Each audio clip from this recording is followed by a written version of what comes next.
ঠিক করে দিতে পারবো এটা? ঠিক করে দাও। ওকে, সো আমরা শুরু করছি, ঠিক আছে? এটা এখানে থাক।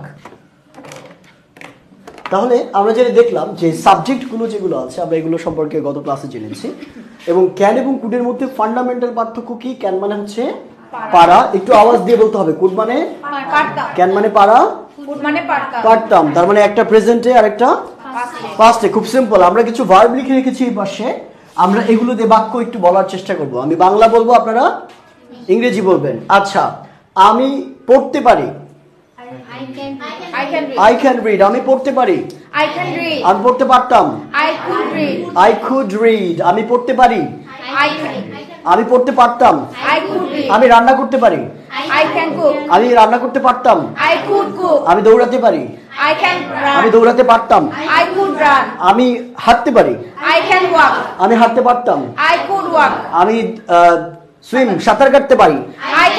আমি সাঁতার কাটতে পারতাম। আমি গাড়ি চালাতে পারি। আমি গাড়ি চালাতে পারতাম। আমি লিখতে পারি। আমি চিঠি লিখতে পারি। I can write a letter অথবা letters. ওকে, আচ্ছা, আমি চিঠি লিখতে পারতাম। I could write. আমি ডাকতে পারি। ডাকতে পারি। I can call, তাই না? নরমালি যে ফোন দেওয়া বলি না আমরা, এটাকেও কিন্তু এইভাবেই বলি না? আমি ডাকতে পারতাম। আমি তাকে ডাকতে পারি।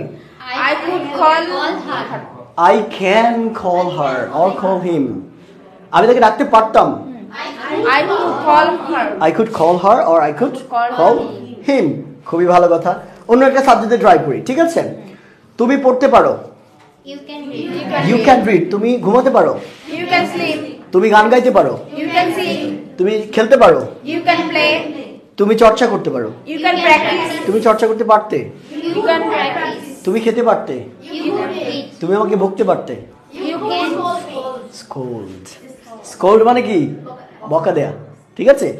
SCOLD মাথা রাখবেন। SCOLD মানে হচ্ছে বকা দেয়া। বলি না যে মা আমাকে বকা দেয়, তাহলে কি বলবো আমরা? Mom scolds me. S হবে, Mom scolds me, কারণ third person singular number, right? Okay, তাহলে আমরা বলতে পারি কি? মা আমাকে বকা দেয়। Mom scolds me. তাহলে মা আমাকে বকা দিতে পারে। Mom can scold me. মা আমাকে বকা দিতে পারতো। Mom could scold me. বুঝে গিয়েছে? তাহলে পার্থক্য আমরা বুঝেছি। ফাইন, তাহলে আমরা বলতে পারি কি? যেমন ইটের কথা বলি আমরা, হি শি দিয়ে বললাম। তাদের দে উই ইট দিস, এগুলোতে একটু প্র্যাকটিস করা যায়, ঠিক আছে? তারা কথা বলতে পারে। তারা ডাকতে পারে। তারা দৌড়াতে পারে। তারা দৌড়াতে পারতো। তারা কথা বলতে পারতো। তারা শুনতে পারতো। তারা অপেক্ষা করতে পারতো। আমি অপেক্ষা করতে পারি। ওইটা অপেক্ষা করতে পারে। ওইটা অপেক্ষা করতে পারে। That can wait. That can wait. আমরা এটা কখন বলি? ওইটা অপেক্ষা করতে পারে কখন বলি? আমরা অনেক সময় বলি না, ধরেন 2-3টা কাজ আপনার সামনে চলে আসছে, ঠিক আছে? আপনি বলেন যে এটা আমার কাছে অনেক মানে প্রায়র, এটা আমার আগে করতে হবে, বাকি কাজ অপেক্ষা করতে পারে, সমস্যা নাই। That can wait. ঠিক আছে, ঠিক আছে। ধরেন আপনার বন্ধু ফোন দিয়ে বললো যে এই আমার ইউনিভার্সিটিতে তো অনেক বড় একটা প্রোগ্রাম হচ্ছে, ঠিক আছে? কিন্তু আপনি বলেন আমি আপনার পরীক্ষার জন্য পড়ালেখা করছি। তখন আপনার ফ্রেন্ড বললো যে আরে সমস্যা নাই, পরীক্ষা, হ্যাঁ, দ্যাট ক্যান ওয়েট, চলে আয়। ঠিক আছে, এই যে দ্যাট ক্যান ওয়েট। যে কোনো বিষয় এরকম যেটা আমাদের কম গুরুত্বপূর্ণ, সেক্ষেত্রে আমরা এইভাবে বলতে পারি that can wait. Or this যদি প্লুরাল হয় তাহলে কি হবে? দোজ। দোজ ক্যান ওয়েট, ওগুলো অপেক্ষা করতে পারে, তার মানে ওটার জন্য আরো টাইম আছে। এক্স্যাক্টলি, ঠিক আছে। আচ্ছা, তাহলে আমরা বলতে পারি কি? এটা অপেক্ষা করতে পারে। It can wait. এগুলো অপেক্ষা করতে পারে। দিস, এগুলো অপেক্ষা করতে পারে। দিস মানে এটা না, এগুলো অপেক্ষা করতে পারে। এগুলো অপেক্ষা করতে পারতো। ওইটা অপেক্ষা করতে পারে। That can wait. ওইটা অপেক্ষা করতে পারতো। That could wait. তাই না? ক্যান কুড আর ভেজাল হবে? হবে? ফাইন, খুবই ভালো কথা। এগুলোর ক্যান এবং কুডের মধ্যে আরো কিছু ব্যবহার আছে, আমরা সেটা দেখব। তার আগে আমরা সাধারণ ব্যাখ্যাগুলো একটু জেনে নিই, সাধারণ যেই ব্যবহারগুলো আছে সেগুলো জানি। ক্যান কুড গেল। এবার আমরা মে এবং মাইটের ক্ষেত্রে চলে আসি, তাই না? মে, আচ্ছা মে এবং মাইটের আগে আমরা ক্যান এবং মাইটের মধ্যে, মেয়ের মধ্যে একটা পার্থক্য দেখি। ক্যান মানে কি? মে মানে কি? মে মানেও পারা, মে মানেও পারা। ক্যান মানে কি? মে মানেও কি? কিন্তু কোনটা কোন অর্থে বুঝতে হবে? সম্ভাব্য বোঝাতে, অর্থাৎ সম্ভাবনা বোঝাতে। যেমন ক্যান মানে পারা, কি পারা? কাজ করতে পারা, যে কোনো কাজ। যখন যে কোনো কাজ করতে পারা বোঝাবে তখন আমরা ক্যান ব্যবহার করবো। যেমন আমি খেতে পারি, আমি গাইতে পারি, আমি যেতে পারি, আমি ঘুরতে পারি, ঘুমোতে পারি, এরকম যে কোনো অ্যাকশন পারাকে আমরা ক্যান ব্যবহার করবো। কিন্তু ওইটি যখন সম্ভাবনা হয়ে যাবে, আমি কাল আসতে পারি, বাবা আজ ঢাকা যেতে পারে, ঠিক আছে, আজ বৃষ্টি হতে পারে, সম্ভাবনা না? এই যে পারি, পারিযুক্ত ওয়ার্ড কিন্তু সম্ভাবনা বোঝাবে। হ্যাঁ, ওইটা অনুভূতি অর্থ, ওইটা আবার আলাদা জিনিস। ওইটা মেয়ে আছে এক্স্যাক্টলি, ক্যান দিয়েও ব্যবহার করা যায়, কিন্তু ওইটার ফরমেশনটা আলাদা। ওইটা হচ্ছে পোলাইট কোশ্চেনের আন্ডারে পড়বে, ওইটা নিয়ম আলাদা। ওকে, কিন্তু আপনাকে মনে রাখতে হবে ক্যান এবং মেয়ের অর্থ একই, মানে কি? পারা। কিন্তু কোনটা কোন কনটেক্সটে ব্যবহার করা হয়? যে কোনো কাজ পারার ক্ষেত্রে আমরা ক্যান ব্যবহার করব। আর মেয়ে অর্থ কখন? সম্ভাবনা। আজ বৃষ্টি হতে পারে, ইট মে রেইন। আজ বৃষ্টি হতে পারে, ইট মে রেইন। বাবা আসতে পারে, ফাদার, ফাদার ক্যান না, father may come. Father can come বলা যাবে না, বাবা আসতে পারে, সমস্যা নাই, তাই না? মে মানে হচ্ছে সম্ভাবনা আছে, বাবা আসার সম্ভাবনা আছে, এটাকে আমরা বলি কি? বাবা আসতে পারে। আচ্ছা আমরা একটু প্র্যাকটিস করি তাহলে দুইটা দিয়ে। ওকে, আমি দুইটাই বলবো, পারা অর্থে দুইটাই বলবো, আপনাকে বুঝতে হবে যে দুইটার মধ্যে পার্থক্য কোনটা। ওকে, আচ্ছা আমি পড়তে পারি, আই ক্যান রিড। আমি আগামীকাল পড়তে বসতে পারি, আই ক্যান রিড হবে, I may seat for study. ঠিক আছে, সিট ফর স্টাডি মানে আমরা বলি না যে পরীক্ষায় বসা, পরীক্ষা দেয়া, পড়তে বসা, কোনো কিছুর জন্য বসা, sit for study, sit for the exam, এরকম বলি আমরা। ঠিক আছে, এগুলো আস্তে আস্তে শিখবেন, তাই না? এগুলো আস্তে আস্তে শিখবেন। আমি যা বলছি সব কিন্তু আপনাদের এই শীট বা সব কিছু এতে পাবেন না, এক্সট্রা কিছু ইনফরমেশন দিই খাতার মধ্যে, সাথে সাথে লিখে রাখতে হবে যাতে বাসায় গিয়ে দেখে বুঝতে পারেন। ঠিক আছে, ক্লিয়ার? আমি যেগুলো ডিফারেন্ট ইনফরমেশন, যেটা আপনি জানতেন না, যেটাই বলবো লিখে রাখবেন। আপনারা তো শীট পাবেনই, ঠিক আছে, কোনো সমস্যা নাই, কিন্তু স্টিল কিছু ইনফরমেশন থাকে যেগুলো শীটের বাইরে, ইনস্ট্যান্ট আমাদের মাথায় আসে। যেমন এই যে এটা বললাম, উদাহরণ দিতে গিয়ে চলে আসে। ঠিক আছে, ওকে। তাহলে আমাদের সাথে যারা দেখছে, আমাদের অডিয়েন্স কতজন দেখছে দেখো তো। ওকে, যারা দেখছে তারাও একটু কমেন্টে আমাদের সাথে প্র্যাকটিস করবে। আচ্ছা, তাহলে ক্যান এবং মে দিয়ে আমরা একটু প্র্যাকটিস করার চেষ্টা করি। ঠিক আছে, আচ্ছা মা রান্না করে, রান্না করতে পারে,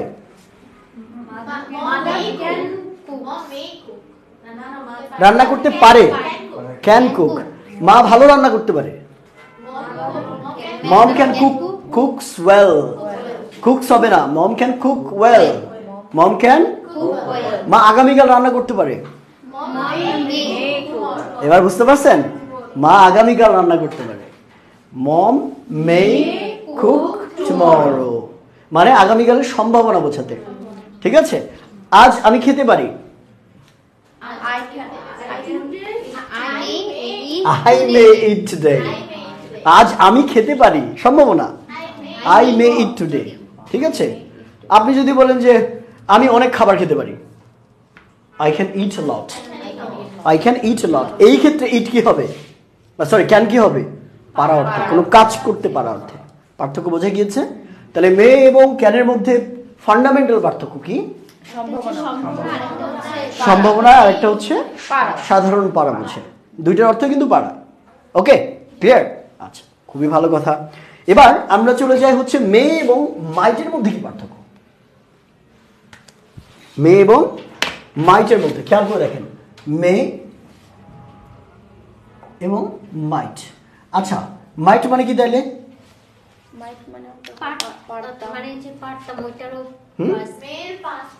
মেয়ের পাস্ট হচ্ছে মাইট, কিন্তু এই মাইটটাকে আবার প্রেজেন্ট অর্থ দেয় অনেক সময়, এরকম ক্ষেত্রেও ব্যবহার করা যায়।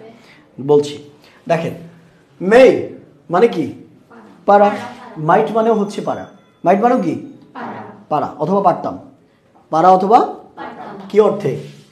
সম্ভাবনা অর্থে, দুইটাই কিন্তু এখানে এখন সম্ভাবনা, তাই না? তাহলে এখন আপনাকে যদি বলি যে কুড মানে পারা, তাই না, আর মাইট মানেও পারা, এই দুইটার মধ্যে কি পার্থক্য? একটা সম্ভাবনার একটা পার্থক্য অ্যাক্টিভিটিস ক্ষেত্রে। এক্স্যাক্টলি, দুইটা মানেই পারতাম, তাই না? দুইটা মানে কি পারতাম? দেখেন মাইটের দুইটা অর্থ দেয়, মাইট একটা অর্থ দেয় পারা, প্রেজেন্ট অর্থ দেয়, আবার আরেকটা অর্থ দেয় পারতাম, দুইটাই অর্থ দেয়, ঠিক আছে? দুইটাই অর্থ দেয়, দুইটা ক্ষেত্রে আমরা মাইট ব্যবহার করতে পারবো, ঠিক আছে? এখন এটার প্রমিনেন্ট অর্থ হচ্ছে মূলত এটা মেইন অর্থ দেয় কোনটা? এই পারতাম অর্থ মেইনলি মূলত মাইটকে ব্যবহার করা হয়। তবে কিছু ডিফারেন্ট জায়গা আছে যেগুলোতে মাইটকে প্রেজেন্ট অর্থে ব্যবহার করা হয়। ওই ডিফারেন্ট জায়গাগুলো আমরা আরও পরে জানবো, আগে সাধারণ ব্যাখ্যাগুলো বা সাধারণ বর্ণনাগুলো আমরা একটু দেখে নিই, তাছাড়া প্যাচ লেগে যাবে, তাই না? আমি যদি একটার মধ্যে আরেকটা ইনফরমেশন ঢোকাই। আচ্ছা, কুড মানে কি? কোনো অ্যাকশন পারা, কোনো কাজ করতে পারা, তাই না? কোনো কাজ করতে পারা, কোনো অ্যাকশন পারা, সেই ক্ষেত্রে আমরা বলবো কুড, পারতাম, পারা হবে না, পারতাম, কোনো অ্যাকশন পারতাম, তাই না? তাহলে দুইটাই পারতাম অর্থে, একটা কোনো অ্যাকশন করতে পারতাম অর্থে, আর একটা হচ্ছে সম্ভাবনা অর্থে, ঠিক আছে? যেমন আমরা অনেক সময় বলি যে তুমি আমাকে কল দিলেও পারতে, তাই না? ইউ মাইট কল মি, তুমি আমাকে কল দিলেও পারতে। অথবা এটা কিন্তু কুড দিয়েও ব্যবহার করা যায়, ইউ কুড কল মি, তুমি আমাকে কল দিলেও পারতে, বা তুমি আমাকে কল দিতে পারতে, ইউ কুড কল মি। তার মানে কুডটাকেও অনেক সময় সম্ভাবনা অর্থে ব্যবহার করা যায়, বুঝতে পারছেন? আপনাকে একটাতে স্টিক থাকলে হবে না, অনেক কিছু দিয়ে অনেক কিছু বোঝানো যায়, আপনাকে ওই ফান্ডামেন্টাল অর্থটা বুঝতে হবে, কোনটাকে কিভাবে ব্যবহার করতে হয় বা করা হয়, ঠিক আছে? এখন আমরা বাঙালি যেটা করি যে রুলস মেনে চলার চেষ্টা করি, কিন্তু একটা ল্যাঙ্গুয়েজ সবসময় রুলস মানে না, ওকে?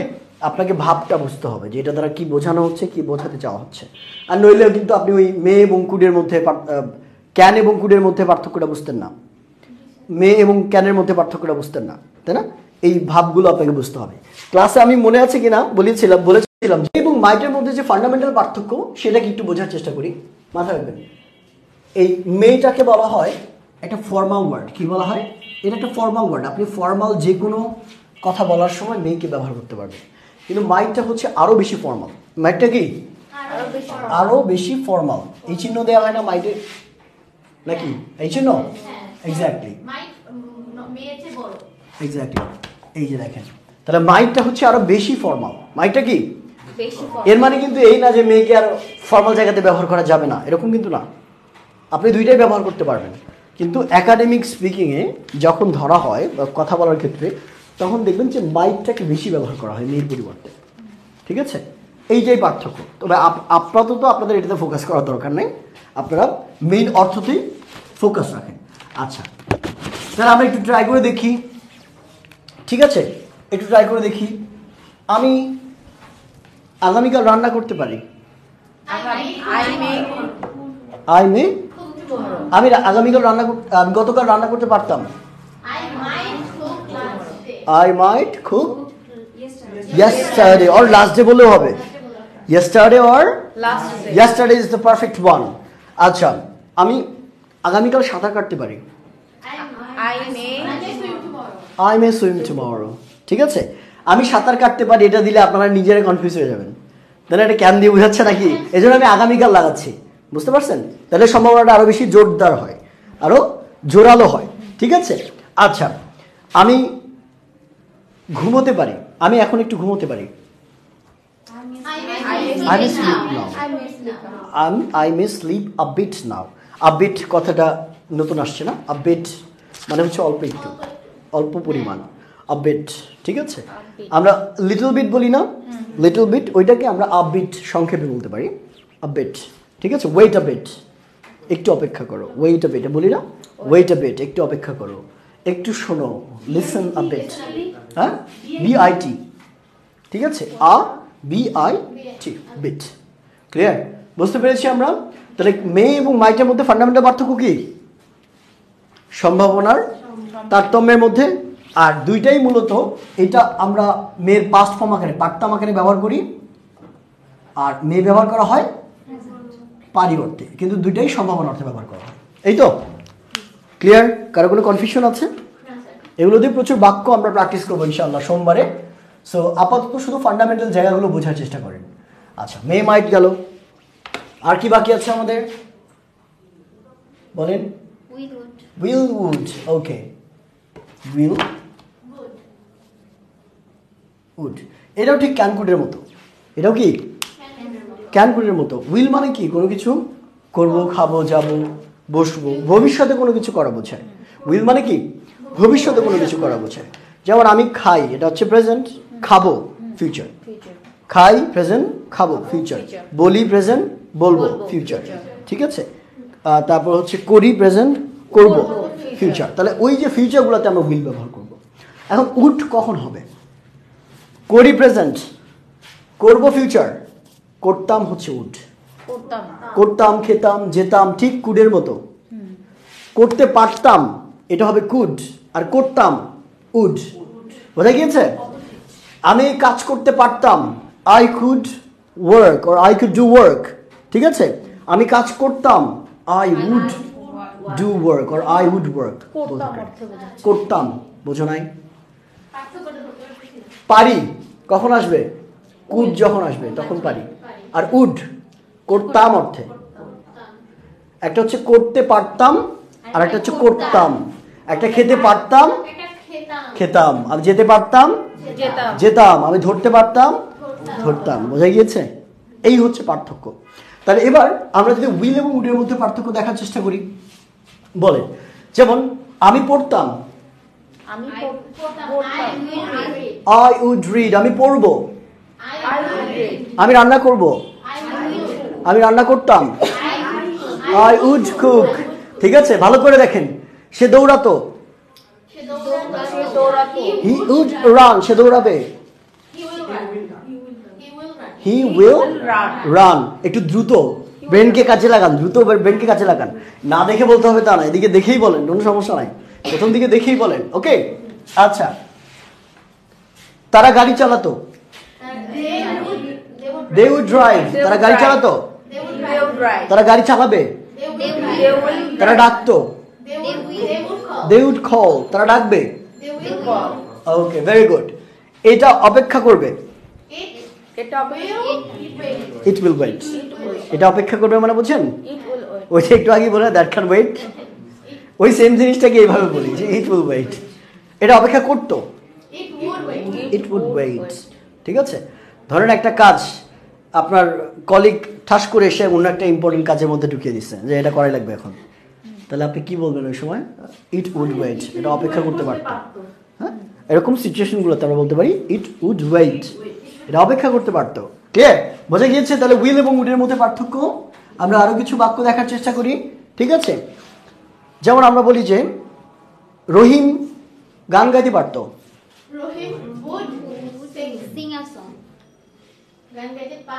এই তো উল্টা দিচ্ছি। পারতো কখন আছে? তার মানে কুড ব্যবহার করতে হবে। গান গাইতে পারতো, পারা কথাটা আসলে কি হবে? ক্যান কুডের এই এর মধ্যে যদি পারা হয় তাহলে ক্যান, পারতো অর্থে কুড। আচ্ছা, রহিম গান গাইতো, would sing. Rahim would sing. Rahim গান গাবে, রহিম উইল সিং। বোঝা গিয়েছে? Clear concept? পার্থক্য আপনার কি কনফিউশন হচ্ছে? হ্যাঁ, একটু আরো ভালো করে বুঝছেন, আমি সবগুলো একটু বলছি। দেখেন, ক্যান মানে কি? আচ্ছা, ধরেন আমি বললাম যে গান গাওয়ার কথাই বলেন। আমি গান গাইতে পারি, আই ক্যান সিং। আমি গান গাইতে পারতাম, আমি গান গাবো, আই উইল সিং। আমি গান গাইতাম, উড সিং। বুঝতে পারছেন এবার? হ্যাঁ, এই জন্য দেখেন আমি সবগুলো একবারে বলছি তো, এই কারণে পেঁচায় ফেলছে।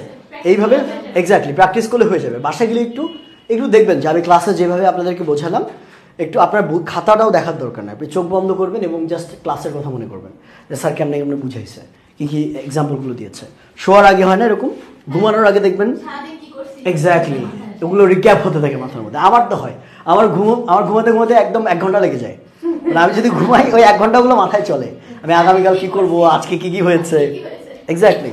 আবার এমন অনেক সময় হয় রাত 2টার দিকে, আমি তো অনেক রাত ধরে কাজ করি, অনেক সময় আজান দিয়েছে, যেমন গতকাল ঘুমিয়েছি আজানের পর, এরকম আর কি। সো এই অনেক সময় এরকম হয় যে সারাদিন যে কাজগুলো করলাম সেটার সামারি আমি রাত্রেবেলা মাথার মধ্যে চিন্তা করতে করতে এমন একটা আইডিয়া আসলো যেটা আর কখনো আসবে না। হারিয়ে যাবে, আমি তখন উঠে ওটা লিখে রাখি। ঠিক আছে, তো এটা করবেন, এই অভ্যাসটা সবার থাকা উচিত। এটা তো আইডিয়া না, এটা অকাজ। ঠিক আছে, আচ্ছা যাই হোক, না মুভি দরকার আছে মনোরঞ্জনের জন্য। তাহলে আমরা কি করব?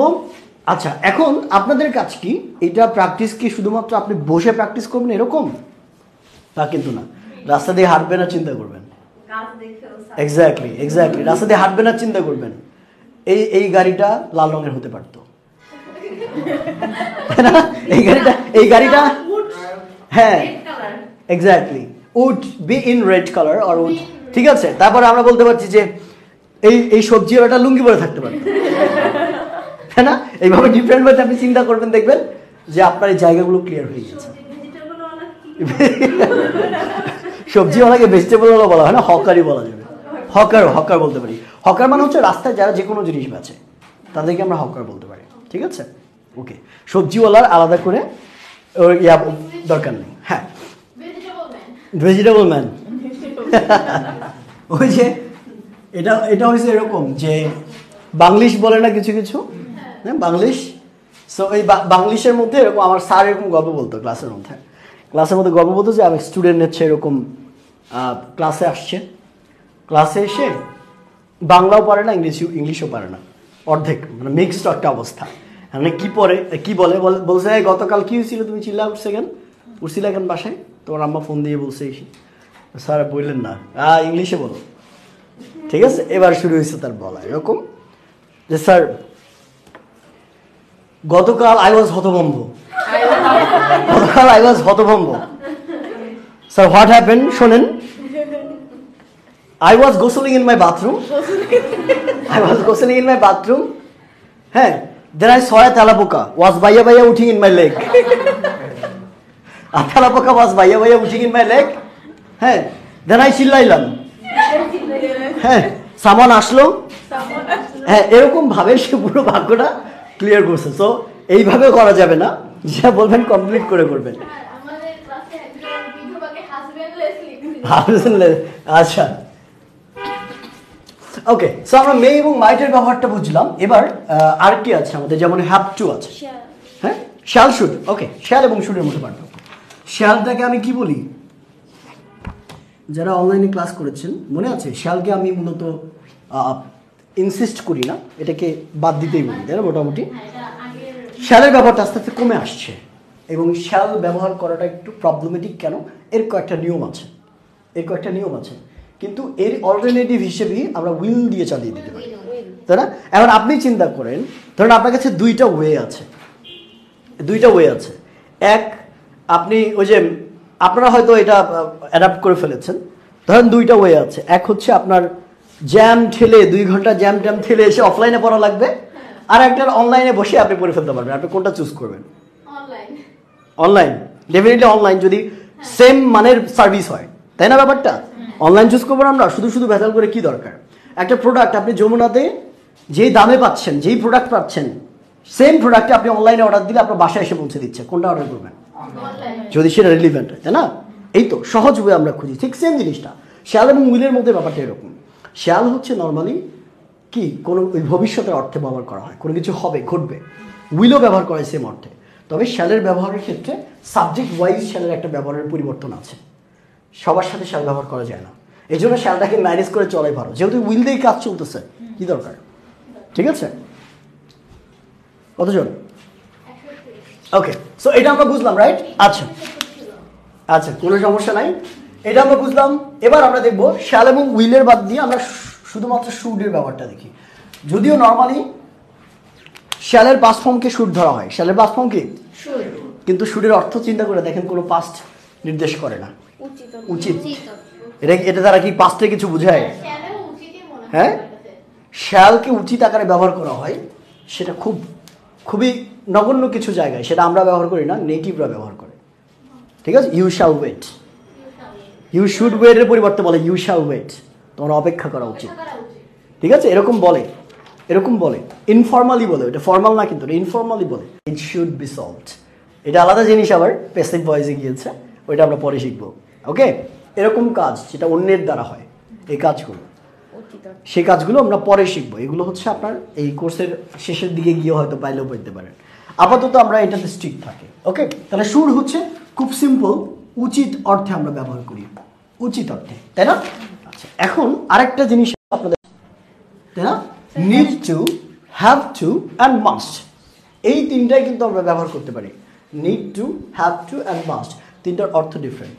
নিড টু মানে দরকার, আমার এটা করা দরকার, আমার এটা খাওয়া দরকার, আমার ওখানে যাওয়া দরকার, দরকার অর্থে নিড টু ব্যবহার করা হয়। হ্যাভ টু ব্যবহার করা হয় কোন অর্থে? কোনো কিছু করতে হবে, খেতে হবে, যেতে হবে, বলতে হবে, শুনতে হবে। আর মাস্ট ব্যবহার করতে হবে কোনো কিছু অবশ্যই করতে হবে। তাহলে এই তিনটার মধ্যে একটা প্যাটার্ন খেয়াল করে দেখেন, একটা সম্পর্ক আছে। কিরকম? একটা নিড টু আপনি যখন ব্যবহার করবেন ওই কাজটার গুরুত্ব খুব একটা নাই, করা দরকার, আপনি মনে করছেন এটা করা দরকার, করলেও হবে, না করলেও হবে, ঠিক আছে? যখন হ্যাভ টু ব্যবহার করছেন ওইটার গুরুত্ব একটু বেশি, আর এটা করতে হবে। কিন্তু এরপরেও এই কাজটা আপনি মাইনাস করতে পারেন, বাদ দিতে পারেন। আপনি বললেন যে আমার মাকে দেখতে যেতে হবে, I have to go to see my mother, আমার মাকে দেখতে যেতে হবে, আমার রুগীটা হসপিটালে দেখতে যেতে হবে, আমার এখানে থাকতে হবে, I have to stay here.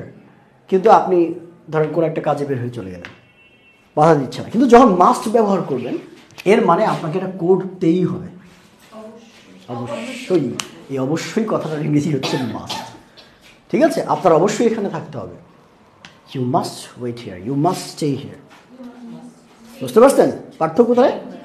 Need মানে দরকার, যেমন আমার এখানে থাকা দরকার, I need to stay here, আমার এখানে থাকতে হবে, I have to stay here, আমার অবশ্যই এখানে থাকতে হবে, আই মাস্ট স্টে হিয়ার। বোঝা গিয়েছে? আচ্ছা, আমরা একটু দেখি তাহলে, একটু খেয়াল করে দেখি। আচ্ছা, দিস দিয়ে দেখি না, কিন্তু দিস দিয়ে এই ভার্বগুলোর সাথে যায় না নর্মালি, তাই না? দিস দ্যাট এগুলো তো বস্তুর ক্ষেত্রে ব্যবহার করা হয়, আর যে ভার্বগুলো আমরা করছি এগুলো কোনো বস্তু করতে পারে? এই জন্য কিন্তু দেখেন নিজেরগুলো কিন্তু আসতেছে না, তাই না? দিস দ্যাট এগুলো বস্তুর ক্ষেত্রে ব্যবহার করা হয়, দিস দ্যাট দোজ। তবে দিস দ্যাট দোজ এগুলো ব্যক্তির ক্ষেত্রে ব্যবহার করা যায়, এগুলোর পর আবার তাহলে একটা নাউন থাকতে হবে, this man, this boy, this person, this girl, এরকম তারপরে নাউন থাকতে হবে, ঠিক আছে? ওইটা আলাদা জিনিস। আচ্ছা, তাহলে আমরা আই দিয়ে করতে পারি, বলেন কি হবে? আমার যেতে হবে, আর যেতে হবে, আই নিড টু গো, আবার যেতে হবে, বলেন কি হবে? ফাঁদে পড়ে গেছে, আই হ্যাভ টু গো, ঠিক আছে? আমার যাওয়া দরকার, আই নিড টু গো, আমার যেতে হবে, আমার অবশ্যই যেতে হবে, ভেরি গুড। তার হাঁটা দরকার, he need to work, he need to work, তার হাঁটতে হবে, তার অবশ্যই হাঁটা দরকার, তার অবশ্যই হাঁটতে হবে। বুঝতে পারছেন? ক্লিয়ার? আচ্ছা, তার ঘুমানো দরকার, হি নিড টু স্লিপ, তার ঘুম দরকার, তার ঘুম দরকার, কি হবে? He need sleep, that's it. He needs হবে কিন্তু তখন, হি নিড স্লিপ, তার ঘুম দরকার, নিড টুও দরকার, নিড মানেও দরকার, দুইটার মধ্যে পার্থক্য আছে দেখেন। একটা নিড মানে কি? দরকার না, প্রয়োজন বা দরকার, আর নিড টু মানেও দরকার। তবে নিডের সাথে যখন টু থাকবে তখন এটা মডেল অক্সিলিয়ারি, আর টু এর পর তখন একটা ভার্ব থাকবে, কি থাকবে? কিন্তু নিডের পর কি থাকবে? একটা নাউন থাকবে। যদি আপনি শুধু নিড ব্যবহার করেন, যেমন ইউ নিড স্লিপ, স্লিপ একটা নাউন, আই নিড, ঘুম আসতেছে, হ্যাঁ? আচ্ছা, ওকে। তাহলে নিড কখন ব্যবহার করব? দরকার অর্থে, এবং নিডের পর তখন একটা নাউন বা প্রোনাউন থাকবে। যদি নিড টু ব্যবহার করি, এটা কি একটা মডেল অক্সিলিয়ারি, ভার্বের বেস ফর্ম হবে, ঠিক আছে? বুঝে গিয়েছে? হ্যাঁ, V1। ওকে, কারো কোনো কনফিউশন আছে এটুকুতে? কোনো কনফিউশন নাই? ওকে, এবার আমরা একটু দেখার চেষ্টা করি আর কোনো মডেল অক্সিলিয়ারি বাকি আছে, বলেন তো? আর কি আছে? ought to, need to, এগুলো আমরা অন্য ক্লাসে শিখবো। নিড টু তো দেখলামই, ought to আছে, গোয়িং টু আছে, ডেয়ার টু আছে, হ্যাঁ? খুবই কম ইউজ হয়। ought to টা মূলত হ্যাভ টুর অর্থেই ব্যবহার করা হয়, ঠিক আছে? অট টু, নিড টু এবং হ্যাভ টু রিপ্লেসমেন্ট আকারে ইউজ করা হয়, বাট খুবই কম। ইউজ টু আছে, use to, very good, use to. এগুলো ক্লাসের স্ট্রাকচারে পড়বেন আপনারা, এগুলোর জন্য আমাদের ক্লাসের স্ট্রাকচার রয়েছে, সেগুলোতে আমরা শেখাবো। ইউজ টু মানে হচ্ছে অতীতের কোনো একটা অভ্যাস, অতীতের কোনো একটা অভ্যাস, অতীতের কোনো একটা কাজ আপনি করতেন আগে, এখন করেন না। যেমন আমি আগে চা খেতাম, I use to drink tea, ঠিক আছে? আমি আগে আপনার ক্লাস করতাম, I use to attend your class, do হবে না, ক্লাসের ক্ষেত্রে ডু ক্লাস বলা যাবে না, ঠিক আছে? আমরা বলি I need to do your class. Class কোনো অ্যাকশন না যে আপনি করবেন, you are not doing the class, you are attending the class, ঠিক আছে? আমরা বলি না যে আমরা চুল কাটাই, এরকম একটা বাক্য আছে না? হ্যাঁ, I join to your class, হ্যাঁ হবে, হবে। অ্যাটেন্ড, জয়েন বলা যেতে পারে, ওকে? অথবা এনজয়, এনজয় বলা যাবে, I enjoyed your class, okay? Positive অর্থে। আচ্ছা, ইউজ টু তাহলে কি করতাম অর্থে? যেমন আমি আমি আগে পড়তাম, আমি আগে পড়তাম, আমি আগে রান্না করতাম, সে হাঁটতো, সে অনেক দৌড়াতো, ইউজ টু রান আ লট, অনেক আসলে আ লট ব্যবহার করে দেবে, অনেক, আ লট, ওকে? আচ্ছা, তারা অনেক লিখতো, they used to write a lot, তারা লিখতো, they used to write, তারা ঘুমোতো, Limon ঘুমোতো, Limon used to sleep, Limon অনেক ঘুমোতো, sleep a lot, হয়ে গেছে না? কঠিন কিছু? শুধুমাত্র ফান্ডামেন্টালি পার্থক্যগুলো আপনাকে মনে রাখতে হবে। তাহলে আমরা কয়টা জিনিস শিখলাম মাথায় রাখেন? প্রথমে শিখেছি কি কি? ক্যান, কুড, মে, মাইট, তারপরে must, will, would, need to, have to, must এবং ইউজ টু। ক্লিয়ার? ওকে। আচ্ছা, এবার আমরা একটু চর্চা করি। চর্চাটা you can just cut the life. আমরা এবার একটু কষ্ট করে, আচ্ছা দাঁড়াও, কেটে দিচ্ছ? আচ্ছা, যারা দেখছেন অনলাইনে আমাদেরকে, আমাদের অফলাইনে কিন্তু কোর্সে ক্লাস চলছে নিয়মিত, সপ্তাহে 3 দিন, শুক্রবার, শনিবার এবং সোমবার। যারা অফলাইন সম্পর্কে জানতে চান, একটু কষ্ট করে আমাদের হেল্পলাইন নাম্বারে কল করতে হবে ডেফিনেটলি ক্লাসের পর, 07980490025, অথবা আমাদের পেজে মেসেজ করলেও কিন্তু আপনাদের বিস্তারিত জানানো যাবে ইনশাআল্লাহ। ওকে, থ্যাংক ইউ।